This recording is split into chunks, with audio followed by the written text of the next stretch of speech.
நாம் இன்னைக்கு பார்க்க போகிற ரெசிபி கல்யாண வீடுகள் எல்லாம் சர்வ் பண்ணக்கூடிய தயிர் சேமியா எப்படி பண்ணுறதுன்னு பார்க்க போகிறோம்.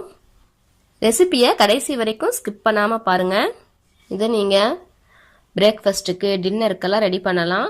ஜஸ்ட் 10 மினிட்ஸில் ரெடி பண்ணிடலாம். இப்போ வாங்க தயிர் சேமியா எப்படி செய்யலான்னு பார்க்கலாம். அஸ்ஸலாமு அலைக்கும், வெல்கம் டு ரியா சமையல். தயிர் சேமியா பண்ணுறதுக்கு ஒரு 1.5 லிட்டர் அளவுக்கு தண்ணி எடுத்துருக்கிறேன். தண்ணி நல்லா சூடாகிட்டு இருக்குது. 150 கிராம் சேமியா எடுத்துருக்கிறேன். இது வந்து ஆல்ரெடி ரோஸ்டட் சேமியா தான். நீங்கள் எடுத்துருக்கிற சேமியா ரோஸ்டட் இல்லைன்னா அதை வந்து ரோஸ்ட் பண்ணிக்கோங்க. இப்போ இந்த சேமியாவை கொதிச்சிட்ருக்கிற தண்ணியில் சேர்த்துக்கலாம். தேவையான அளவு உப்பு சேர்த்துக்கலாம். நல்லா கொதித்து சேமியா வேகணும். சேமியா வேகிறதுக்கு ஒரு 5 நிமிஷம் ஆகும். இது வரைக்கும் வெயிட் பண்ணலாம். தயிர் 200 மில்லி தயிர் எடுத்துருக்கிறேன். 100 மில்லி பால் எடுத்துருக்கிறேன். இது வந்து தாளிக்கிறதுக்கு அப்புறமா ராவா சேர்க்கறதுக்கெல்லாம் எடுத்து வச்சுருக்கிறேன். இஞ்சி, காஞ்ச மிளகாய், பச்சை மிளகாய், கொத்தமல்லி, கருவேப்பிலையெல்லாம் ஒரு பவுலில் எடுத்து வச்சுருக்க 200 மில்லி தயிரை சேர்த்துக்கலாம். தயிரை கட்டி எதுவும் இல்லாமல் மிக்ஸ் பண்ணிக்கலாம்.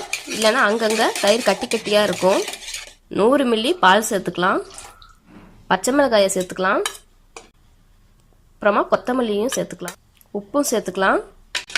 ஏற்கனவே சேமியாவுக்கு நம்ம உப்பு சேர்த்தாச்சு. இப்போ இந்த தயிருக்கு மட்டும்தான் தேவையான அளவு எல்லாத்தையும் சேர்த்து நல்லா ஒரு வாட்டி மிக்ஸ் பண்ணி வச்சுக்கலாம். இது இருக்கட்டும். சேமியா வெந்துருச்சான்னு பார்க்கலாம்.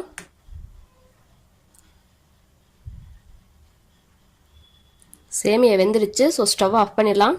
சேமியாவை வடிச்சுக்கலாம். பச்சை தண்ணி ஊற்றிக்கலாம். இதோட குக்கிங்கை ஸ்டாப் பண்ணணும். சூடாகவே இருந்ததுன்னா மறுபடியும் குக்கிங் ஆகிட்டே இருக்கும். அப்புறமா ஒன்றோட ஒன்று சேமியா ஒட்டிக்கும்.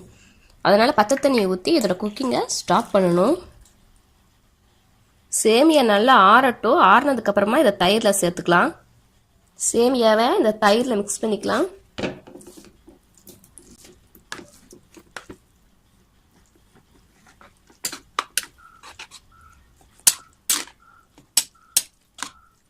பேன் வச்சுருக்க அதில் ஒரு ஸ்பூன் அளவுக்கு எண்ணெய் விட்டுக்கலாம். முந்திரி பழம் சேர்த்துக்கலாம். இந்த கோல்டன் கலர் அளவுக்கு வறுத்து எடுத்துக்கலாம். வறுப்பட்டுருச்சு. இதை தனியாக எடுத்து வச்சுக்கலாம்.